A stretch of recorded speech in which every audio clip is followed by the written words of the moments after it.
बिस्मिल्लाहिर्रहमानिर्रहीम। Mariam's granny में आप सबको मेरा सलाम। मटन चना दाल आज मैं बना रही हूँ। चने की दाल मटन गोश्त के साथ। यहाँ पे मैंने लिया है आधा किलो मटन। मैं मटन से बनाती हूँ, ये मेरी अम्मी की बताई हुई रेसिपी है, तो मैं इसको मटन में ही बनाती हूँ। आप चाहें तो बीफ में बना सकते हैं। यहाँ मैंने ली है आधा पाव के करीब चने की दाल। यहाँ मैंने ली है 1 से 1.5 गट्टी प्याज बघार के लिए। यहाँ पे मैंने लिया है 1 अदद बड़ा टमाटर। यहाँ पे मैंने लिए हैं साबुत गरम मसाला, तेज़पात, कुछ लौंगे, 8 से 10 लौंगे समझ लीजिए, और 2 मैंने लिए हैं बड़ी इलायची, और दालचीनी के 2 छोटे छोटे पीस लिए, और 1 मैंने लिया है तेज़पत्ता। और यहाँ पे मैंने लिया है अदरक लहसुन, इसको मैंने कुचल लिया है। ये मुझे कुचल के ही सिखाया गया, बताया गया, तो हम आज तक इसको कुचल के इस्तेमाल कर रहे हैं। यहाँ पे मैंने लिया है मसाला, नमक 1 टेबल स्पून, हस्बे जायका भी आप लीजिए, कम खाते हैं तो कम लीजिए। यहाँ पे मैंने 1 टीस्पून, ये आप चमचा देख रहे हैं, मैंने इतना भर के ये पिसा धनिया लिया है। मैंने पिसी हल्दी ली है, आधी चमची ली है ये, और पिसी लाल मिर्च ली है। और यहाँ पे मैंने लिया है गार्निश के लिए हरी मिर्च, पुदीना, अदरक। इसका कोई नाप नहीं होता, आपकी मर्ज़ी है, जितना चाहे इस्तेमाल करें। तो आइए चलते हैं इसको पकाने की तरफ। अब हम चलते हैं इसे पकाने की तरफ। मेरा पैन गरम हो गया था और मैंने इसमें तकरीबन ये 1.5 प्याला मैंने इसमें घी डाल दिया है। चने की दाल और बेसन घी को ज़्यादा लेते हैं, तो आप घी का ख्याल रखिएगा। अब ये हमारा ऑयल जो है ये गर्म हो गया, घी हमारा गर्म हो गया, और अब हम इसमें डालेंगे प्याज बघार के लिए। प्याज को हमें सुनहरा होने तक भूनना है। हम इसको पकाएंगे। आप देखिए प्याज अच्छी तरीके से घी के अंदर चली गई है, और हमें घी इसमें थोड़ा सा ज़्यादा लेना है।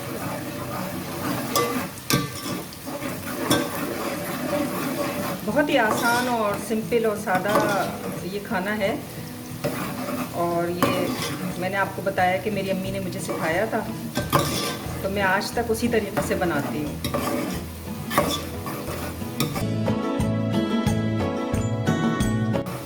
हम प्याज को सुनहरा होने तक पकाएंगे। जब तक ये सुनहरी हो रही है हम इसको चलाते रहेंगे। प्याज हमारी सुनहरी हो रही है, और बल्कि हो चुकी है। अब आप देखिए, अब हम इसमें डाल देंगे गोश्त। ये आधा किलो मटन जो मैंने आपको बताया, और मैंने आपसे ये भी कहा कि आप चाहें तो बीफ का इस्तेमाल कर लें। मटन का गोश्त है वो ताज़ा ही आया है, तो गलने में भी ये ज़्यादा वक्त नहीं लेगा। इसको हम उस वक्त तक भूनते हैं जब तक कि पानी खुश्क ना हो जाए और ये गोश्त सुनहरी ना हो जाए। इसका कच्चापन, इसकी बू इसके अंदर बिल्कुल भून जानी चाहिए। चूल्हा मैंने थोड़ा सा दरमियाना किया है।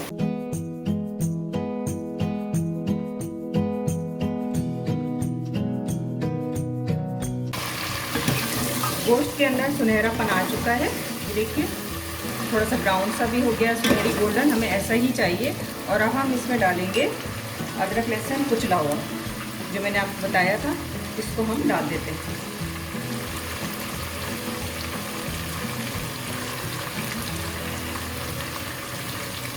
इसको हम डाल के 5 से 7 मिनट हम इसको भूनेंगे।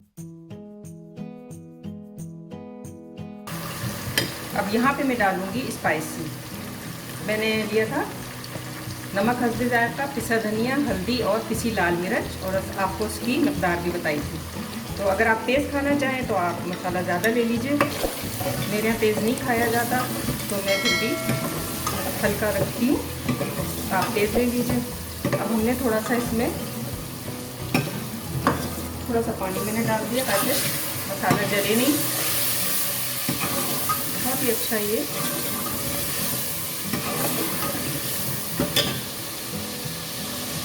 आग दरमियानी आग रखिए आप। और आग ज़्यादा खाना बनाने में वैसे भी आग को कभी तेज़ नहीं करना चाहिए, खाना धीमी आंच पर ही पकता है। कहीं कहीं ज़रूरत हो तो आप आग को तेज़ कर सकते हैं। हमें गोश्त को थोड़ा भूनना है।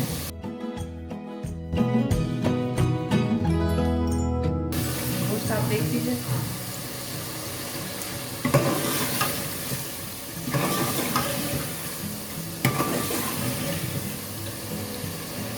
अब मैं इसमें डालूंगी साबुत खड़े मसाले, तेज़पत्ता, दालचीनी, 7-8 लौंगे हैं और काली मिर्च है, ये मैंने डाल दिया।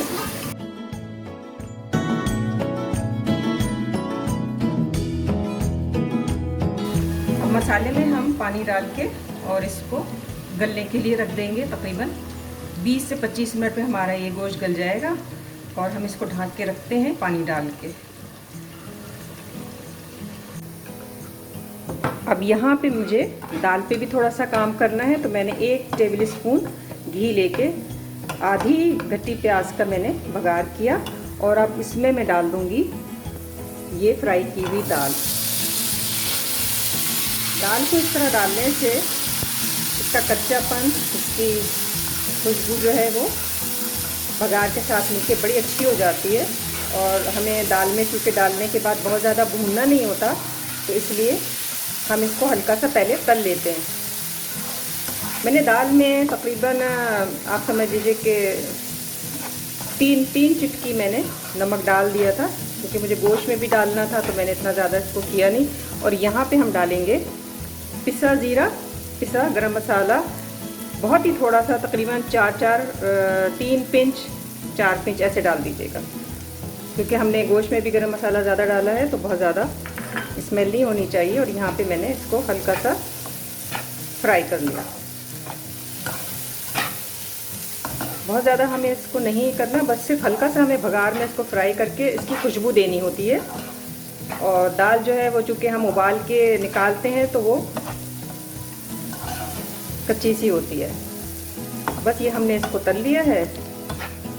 हमें कोई इसको सुनहरा वगैरह नहीं करना, सिर्फ बघार का ज़रा सा मज़ा देना है। तो ये हमने इसको कर लिया और अब हम गोश्त की तरफ चलते हैं। गोश्त हमारा बहुत अच्छे से गल गया है और अब ये भुनने की तरफ जा रहा है। तो मैं इसमें डालती हूँ अब टमाटर। 1 से 1.5 टमाटर मैंने गोल काट लिए थे। टमाटर को अगर आप गोल काट के डालेंगे तो ये गलते बहुत जल्दी हैं। मैं टमाटर डालती हूँ इसमें क्योंकि इससे थोड़ी सी ग्रेवी हमारी जो है वो थिक हो जाती है, सालन हमारा थिक हो जाता है इससे।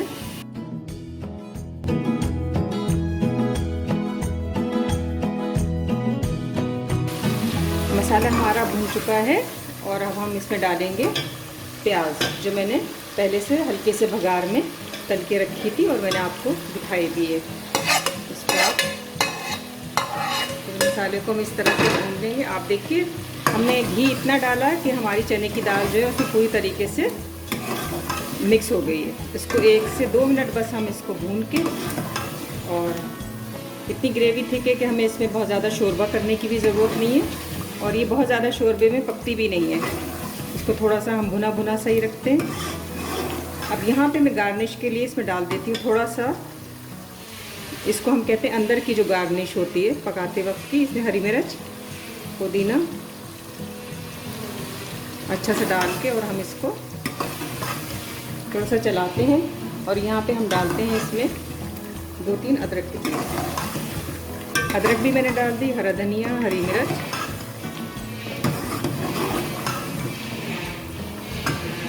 अब इसमें मैं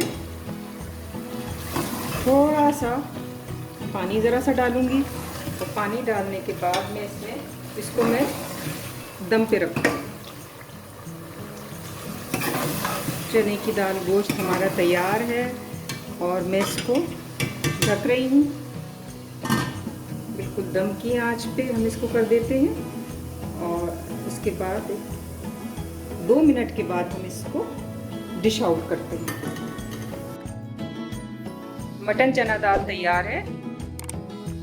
आप इसे रोटी के साथ खाइए, आप इसे नान के साथ खाइए, जैसा भी आपको पसंद हो।